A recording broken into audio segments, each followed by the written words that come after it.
Hello and welcome to the Will Leitch Show. I am the aforementioned Will Leitch. I thank you for spending part of your internet browsing experience with me.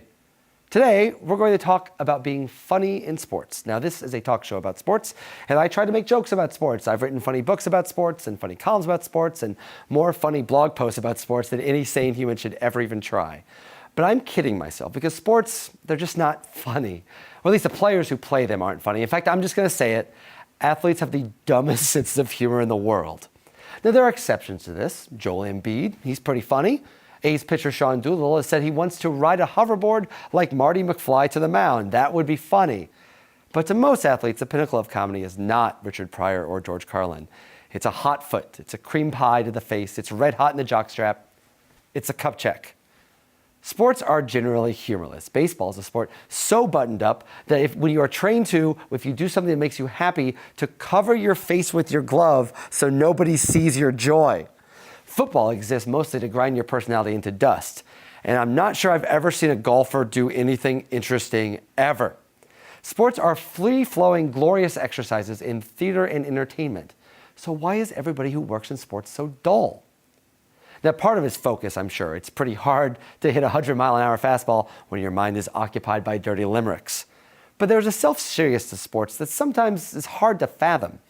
Sports involves grown men putting on their pajamas for 2 hours, swinging a piece of wood randomly, and then running around in circles and occasionally jumping. And when it's over, a bunch of people 20 years older than them interview them while they're naked. Sports are absurd. Why can't the people involved appreciate this? You know what the highlight of this year's Olympics were for me? It wasn't the thrill of victory or the agony of defeat. It wasn't bewilderingly complicated ice dancing routines. It wasn't even seeing beautiful, fat, curling dudes. It was Leslie Jones, a woman who knows nothing about the Olympics but a lot about being funny, who put every sport in its appropriate place. I want someone making fun of figure skaters for dressing like the Planters Peanut Man. I want someone to yell, "Pull your fucking pants up" at snowboarders. I want someone to watch luge and respond simply by saying, "What the fuck is this?" Sports are ridiculous. Let's start treating them that way. It will only make them more fun. Our guests today do actually know something about being funny in sports. They are my friends, my fellow Midwesterners. I'm very glad to have on the Sklar Brothers. All right. Thank you. Oh, sir. What's up, buddy? Very much, sir. Good to see you, Will. How are you? You like our little fake talk show here? I love it. This looks like the nicest Kimpton I've ever stayed at. Yes. Seems good. You made us clap for ourselves. Yes. Yes. You got to do it yourself here. Listen, exactly. This is not this. You guys are very used to like your fancy Hollywood ways, but We are very. That, by the way, not a functioning desk. I can. no, see not that. functioning I can mic, sit- not functioning. This actually has holes in the bottom. Yeah, exactly. Straight ether. So I want to talk to you guys about a couple things. Obviously, I want to talk about the movie. Yeah. But first, I want to talk about my general theme of this, which is I'm trying to figure out. I've worked in sports for a long time, and you guys have been funny. You guys are funny. I've been funny for a long time. Thank you. You guys are funny, and you guys have worked in sports for a long time. Yeah. My general theory, there are exceptions to this rule, but my general theory is people in sports aren't funny. Yeah, That's true. That is 100% true. That is- Athletes are not funny. Here's a reason, and this is actually a direct tie into our poop doc movie. People say one of the funniest stories ever told was George Brett telling his crapping his pants story. And I'm like, that's just a crapping your pants story I mean, in it's Vegas. good. It's good. It's not bad. Right. It's good, Yeah, but I it's mean, not like It's not like he was like. It's not like if you told me that when he ran out to argue the pine tart thing, he also crapped his pants. Now that's the story. right. That's an now I'm into unbelievable the story. Or if he'd like nailed like a perfect delivery, if it's like who's on first or Right. something. But yeah, but it's really mean, just his like delivery was me poop okay. with the pants. Me He poop put with the the pants. pants in Vegas. I definitely wouldn't send a script to George Brett and be like, can you mark this up and Yeah, give me your punch it up thoughts. with some jokes there. Although, Blake Griffin, very funny. We've sat down with Aaron him. Rodgers funny. Yeah. I thought LeBron was funny in Trainwreck. I thought he was funny. Yeah. He LeBron was definitely, but I think they definitely position. Yeah. LeBron in Trainwreck is like Jared Goff as a quarterback. He needed a lot of people Right, doing right. the Yes, making yes. sure his mechanics Make sure were the heavy right. lifting is not on Right, him. just- But put him in a Amari needed more heavy lifting, I think, in the second half of that movie. Yeah. When he filmed it, Stoudemire. when LeBron's schedule clearly did not allow him to come back into the That's last right, they were scene in like- that movie, they're like, okay, Amari Stoudemire, Amari he should be should. funny because he's a Jew. I know, Like, he I should would be- give him that. You should be, but Should've been way alas. funnier. But no, because that's what I've just always found. I'm curious, because you guys have worked obviously in entertainment, but you also have worked for sports properties. Sure. As an old Cheap Seats fan, was it easier to sell? Like now, it feels like it'd be hard to sell a show like Cheap Seats now, just because you'd have to, forgetting just the nature of the business, just the idea of explaining it's a comedy show. It'd be hard for them to kind of pull it out. So here's where it'd be hard for ESPN. I think it'd be hard for ESPN to jump back on board. It'd and be do easy for like a Netflix to do it, but hard for ESPN to do it. Because they just, I don't know if they really understand that like there's so much to be made fun of in sports. I mean, we watch the Olympics currently, and that is Curling, mixed pairs curling is the greatest thing ever, because you know all those people in relationships. They're married because no other person could penetrate that mixed curling pair. Right? And so it's quiet in the stadium and the arena, and then it's so metaphoric. Like the one casts the stone, then they have to sweep. That starts to mean the other person has to bark orders at them. As married guys, you understand this? Yes. That is fight a waiting to recipe happen. for disaster. Just sweep, honey. I am sweeping. Don't use that tone. Why don't you sweep through your emails? Don't use that tone. Why don't you sweep I through your read emails? the emails. Yeah, no, you don't. Because I was in read your the inbox and I emails. saw 3 emails You're missing from a the stone preschool. over there. I know where the stone is. Yeah, so I mean, like that. To and us on is- ice. Yeah, And on on ice. ice. On Their ice. marriage is on thin curling ice. That to me is a recipe for comedy. Joy. In a Yeah, great way. I think we clearly you guys. Need But more like you broadcasters couldn't for do comedy that. next year. You couldn't do that on the NBC Mike Tirico. Right. Like we couldn't come on Mike Tirico's set there and Or do at least be color guys for curling. But how funny would that be if you had comedy color commentary during curling? So many people would watch it. I thought about that with like Leslie. I thought Leslie Jones was very funny with like her on Twitter feed. Yeah, did she's the Olympics. great. I would follow that. But even that was just her filming her TV and yelling at her TV. Right, and because she they wouldn't let it. It would just be too much. Is it a corporate thing? Is it a corporate sponsorship I thing? think they're worried about Offending anyone. Offending anybody. There's And this sort of like don't offend anybody. In Comedy sports. should offend people. Like if you're offending no one, then you're doing really bad comedy.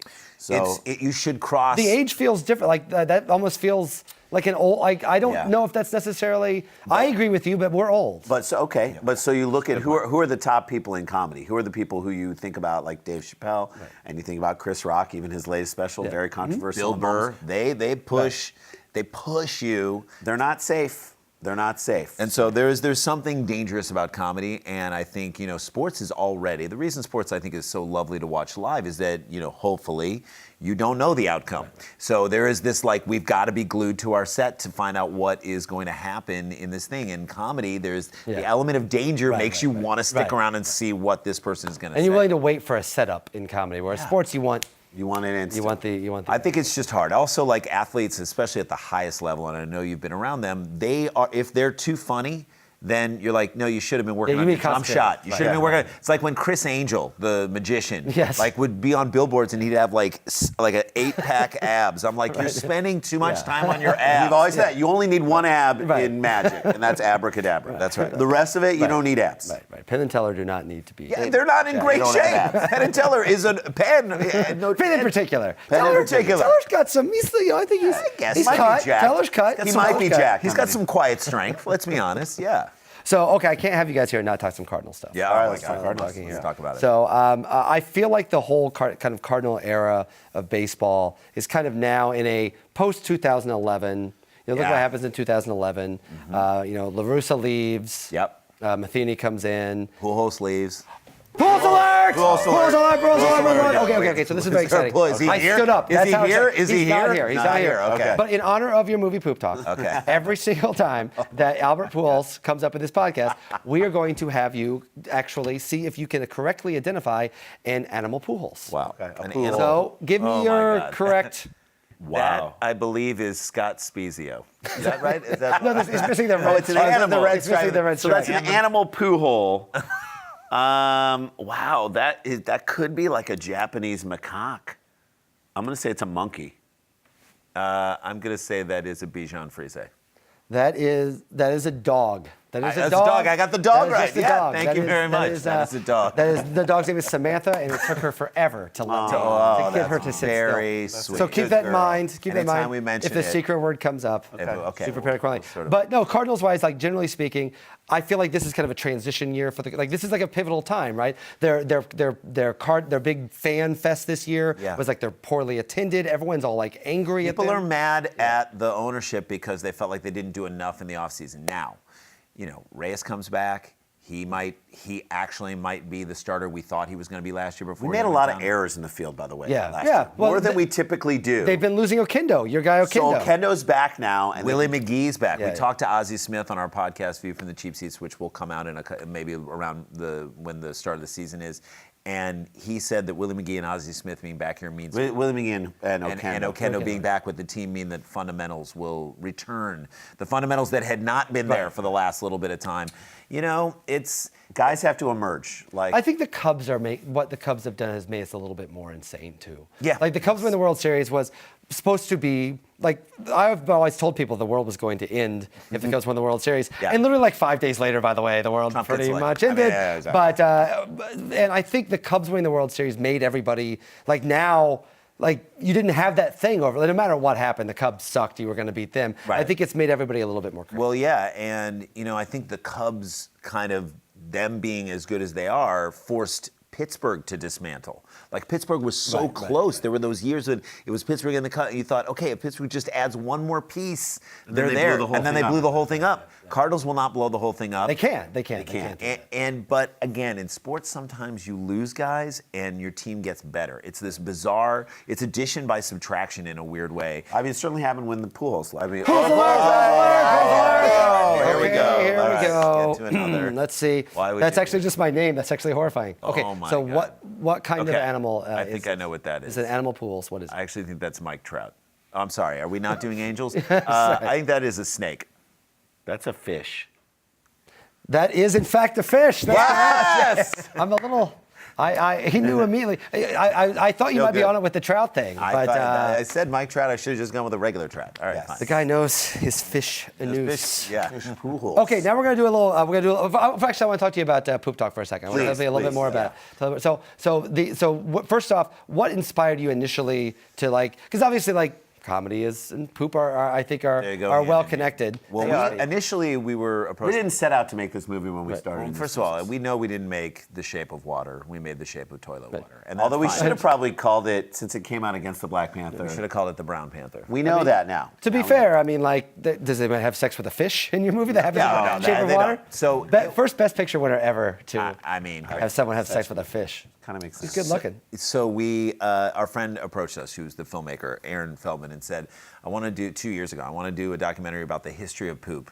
And like, why is it just so interesting and why don't people talk about it? And I want you guys to help me make it, and we said no. Yeah, right. Because it's not our style. You know our style and what right. we do. We thought, okay. But he wisely in that moment said, take the weekend, think about it, come back and tell me the type of movie you want to make. And we talked about it at length, and we said, okay, I think we would make a movie if we could get our funny friends, people we respect, Kumail Nanjiani, the Pete Holmes of the world, all these guys, Adam Carolla, like Rob people Corddry, of the now Right. who are really funny now. people who we know that we could sit down and have a real open, honest discussion about. If we can make a movie and talk about why is this something we all do, but no one wants to talk about. We pretend we don't poop. That's just the world. So can we get past this taboo and understand it?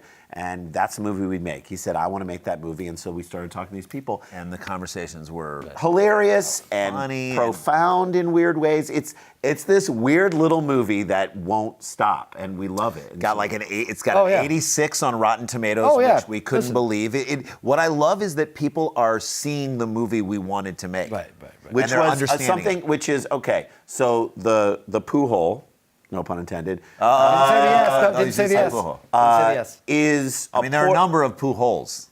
Actually, the plural of that you guys have noticed in the movie is pool high. Pool high. Well, so that we're using that as a porthole into the human experience, and I think what we've found out is that we learned so much about these people we were friends with for 20 years. Some of these comedians we've been friends with that we never knew about them, and we learned about America. You know, why have we squashed the bidet in this country? We get into that in It's this a thing. very Always interesting. wondered that. Yeah, it's like, is it like the lobby that was against the electric car? Are they now squashing the bidet? Yeah, who killed the bidet? Who killed the bidet? Yeah. And I mean, that's a little comes up in this film. And we talk about international, and all these comedians opened up and were really honest. And I feel like it sparks conversation. You will laugh. It's a short movie. It's 70 minutes.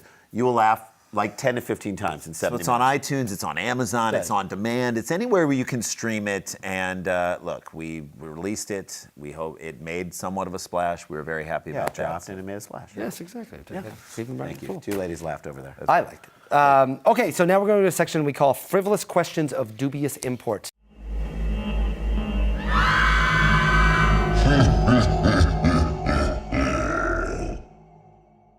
great. Love It's it. because we can't use lightning round. I think it's Yes. used All right, for someone fine. else. Cool. Okay, questions just for you guys. Do you guys have to coordinate shaving?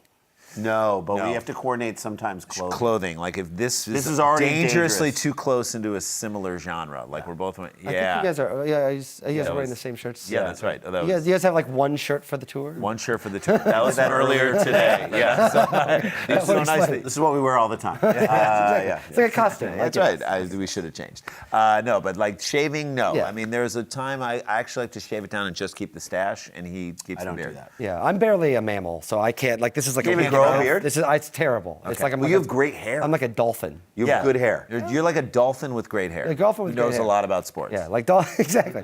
The dolphins, remember, are supposedly the second smartest animal. Though I They think are. that still makes them pretty stupid. Does that include Larry Zonka?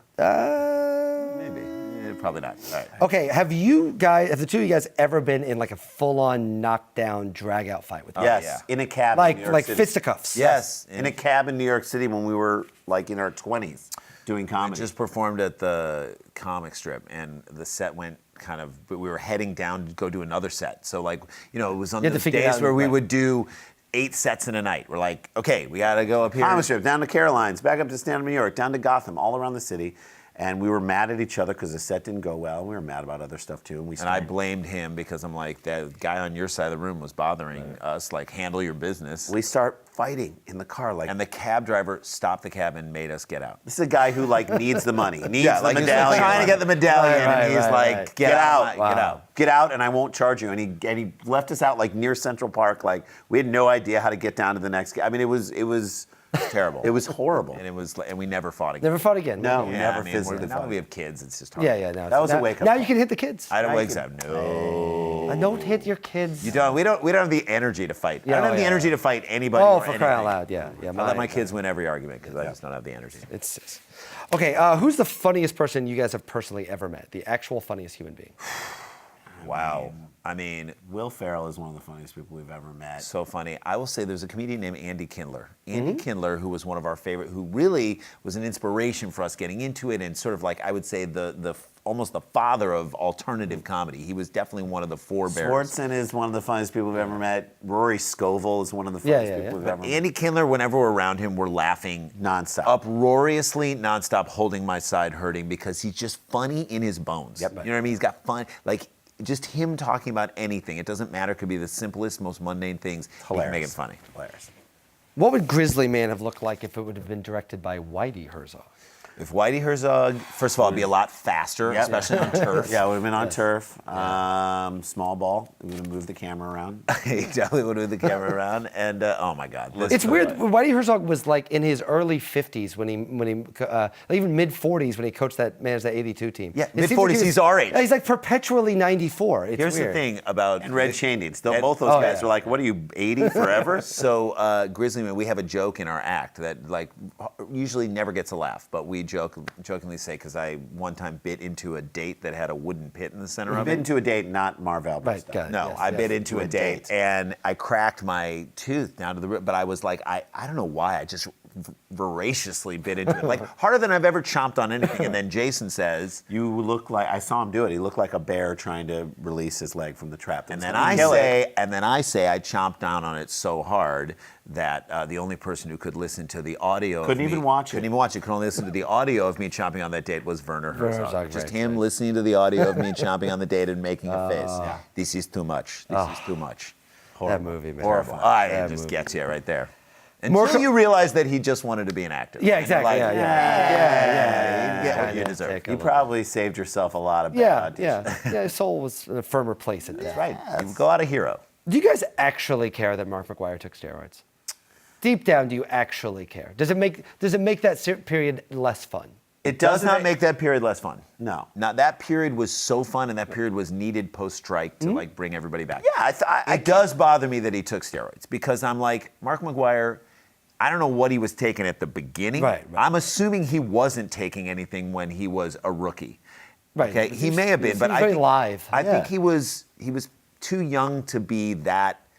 You know, when you're young, when you're there, it's all happening so indestructible. fast. Right, you're right, not you're not in control of But how he you still do has it. to hit the ball. Like I will. Well, that's give him kind of that. the I mean, thing, there right? is Like- still- That's it. But to me, I feel like he hit 49 home runs as a rookie or something like that. That to me, he could have always been. This is what we say about Barry Bonds. Barry Bonds, if he doesn't take steroids, is a first ballot Hall of Famer. 500 home runs, 500 stolen bases, 3,000 hits 300. One of the best fielder. He's like Griffey. He's like nationally Griffey when you think about how genuinely. So it just bums me out that like you get it's about a greed thing, and that's what bums me out even more. I'm very pro steroids. I think. Are you really? I am. I know you are. I know you were talking. Did anyone ever die on BattleBots? No, but like our soul did. Yeah, our soul a couple little bit. times. Whenever you see like a guillotine sort of thing coming down, I thought there's going to be a piece of shrapnel that's going to come out and just kill somebody in the crowd. Although it was Explain exciting, it was kind of fun. It did feel like sports. They tried to come back, and it didn't quite. No, because they didn't understand, and we always wanted to push it more into an area of making fun of the way sports are covered. But they didn't want to do that. They're like, no, it's about robots fighting. It's about robots fighting. And we're like, fine, but and there turned out never to be a market for robots fighting in popular culture at all. So they were totally wrong. They were wrong. Do you guys have a theory as to what happens to your character in the characters in the extended Breaking Bad universe? It blew me away when I'm sitting here watching Better Call Saul, and there you guys show up. Do you guys have a theory of what happens? Fans get really into that show. Do you have a theory of what ends up happening? Well, I'm hoping. I hope we get to come back. Yeah. I mean, we didn't die. Yeah, it didn't die. We didn't die. We kind of tried to put one over on. There was a finality to your scene, but there was no death. No, there was no death. He wins in that moment, and I don't want to do a spoiler for people who are behind. But I do think that I don't know. Maybe we come back. Maybe we come back. Maybe we try and get him back. Okay, that would be fun. I would love to try and get him back. I mean, I certainly love it. Characters who live in that universe come back. Yeah, that's the fun of it. That's part of the joy, and we love being a part of it. What's the actual worst movie or television show you guys have actually ever been involved in? The one that when it comes on, you're like, or you just rather were not on the IMDb, or if you could hide from it. That we were involved in. Yeah. I mean, if you loved everything equally, if they're all your children, please don't. I didn't love everything equally. No, but you like. I mean, okay, I'll say this. One time when we were, and I'll admit this because I'm okay to admit this, when we first moved to New York City, we would come and we're like dumb, didn't know anything and didn't know how we could get on TV or like just trying anything. Right. I took a job at Comedy Central just to work in the office because I thought they'll see how funny I am. And just be like, hey, you want to come by? You're wasted on mail. Yeah, why are you doing programming research when we could have you on TV? The dumbest. So that's where our stupid heads were at. We would go watch like during the day, like we would watch when we didn't have jobs, like talk shows, like Gordon Elliott, and we would like go down and try and like mess with, and like ask stupid questions, and like just show up in the audience. So we like got on that show, and like. Had you honed your comedy chops? No, we were horrible. We were horrible, and like I think they asked us to do a twins episode, which we did, and there was like a dating one. Is this online? Could I find this? No, I'm not sure. Right, I'm so embarrassed that we did that. I'm like forever embarrassed, and I would totally want to squash it, but now for some reason we've built such a career that I'm really believe like whatever we were. Now it would be fun. I'm kind of like we were stupid at that time. It's really embarrassing. It shows how much we didn't have anyone in our lives to tell us don't do that. How do you get here? You know what I mean? Okay, last question, very key question from my past, a little moment of my past bringing up. So, are the Sklar Brothers funny? This is from a post I wrote in July 2006. I remember this. And for the record, the question, the post was not a negative post at all. No. It was actually a legitimate question to the readers of Deadspin. Although, and you I would put say, that out to the readers of Deadspin, you were going to. No, they were not. It wasn't. So, they weren't so chum hungry back then. They were more of a friendly. And I don't know. Okay, maybe I don't know. It's a little bit of a mix. It was not meant to be that. It was meant to be a legitimate question. Right. And so I guess. Did you not know? I mean, in your heart of hearts, were you not sure if we were funny or not? I thought you were funny. Okay. But I felt like I was trying to leave it out to the audience and give them. That makes me feel better that you. Because I remember, I won't get into the details of it, but this was inspired by an ESPN personality taking a shot at you guys, and I was not aware that there was some sort of like. I didn't know there was friction. There wasn't really any. We were just more surprised that happened. And I was surprised by it too. That was actually why. Mainly because we thought his audience and our audience would have mutual interest in love. We loved what he was doing, and so we thought there'd be mutual love. And so we were more like surprised. That was kind of the time of his career where he was just kind of like, but I'm going to take over Hollywood someday. Well, but I mean, so I think we're talking about Skip Bayless. Yeah. Hey, look. I don't know, but it runs a little counter to our attitude, which is we sort of. Really are very embracing. I think from that, we were readers of Deadspin, we were fans of yours, and so I think that post I think it was like 50-50. Yeah, I think it was like 50-50, and then a group of people were like, we I have don't no know idea who they are. And that group won. Yeah. That group that's- won. And so they're like, they're insignificant because no one knows who they are. And fine, whatever, man. I don't care. I actually was surprised that we had so many people who like what we did. You got 50% in the Deadspin poll. I That's know. pure I and good came shit. away from that saying it's like, again, we have a movie out right now that's got an 86 on Rotten Tomatoes. We are so happy with that because that's such a hard thing to get a great score on.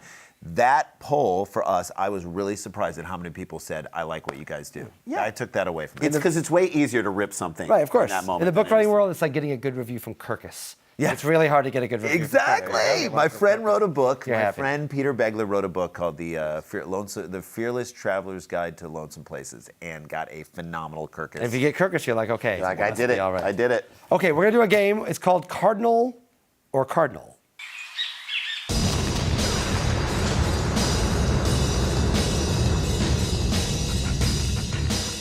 Ooh. So it's Archbishop or Yes, correct. Religious figure or former Cardinals baseball fine. player. Oh, I like this.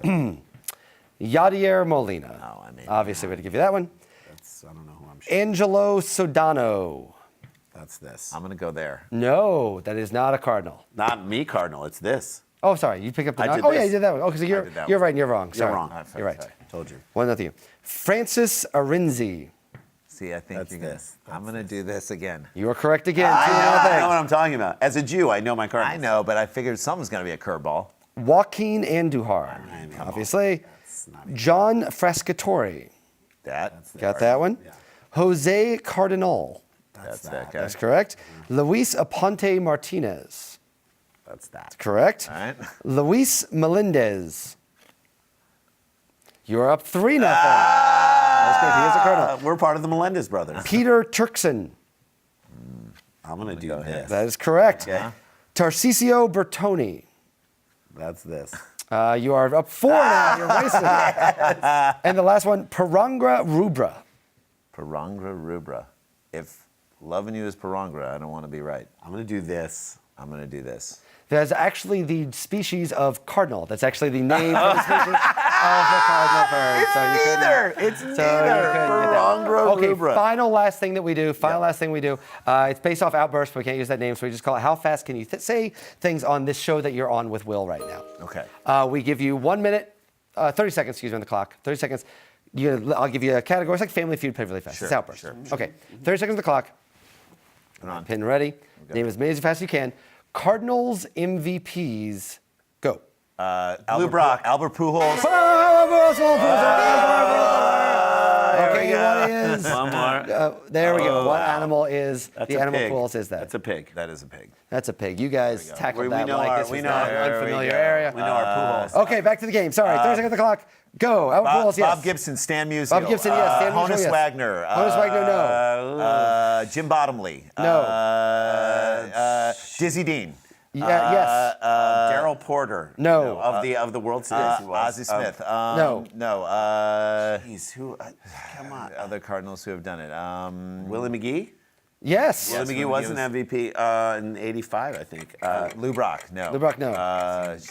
Kurt Flood. And time. No Kurt Flood. You got Willie McGee, Albert Pujols, Bob Gibson, Dizzy Dean, and Stan Musial. You missed Frankie Frisch, Joe Medwick, Mort Cooper, Marty Marion, Ken Boyer, Orlando Cepeda, Joe Torre, and in a co-MVP. Do you know the co-MVP? Co-MVP. With Willie Stargell in 1979. It was Keith Hernandez. Keith Hernandez. There we go. There There we go. Guys, thank you so much. The movie is Poop Talk. Yes. Watch it on iTunes, Amazon, all platforms. Or on demand. I'm very excited. By all means, thank you guys for coming and thanks for playing on my little fake talk show. for having Loved us. it. Of course. All right. This has been the Will Leitch Show. Watch this on SI.com and all sorts of other SI.com programming. Otherwise, bye.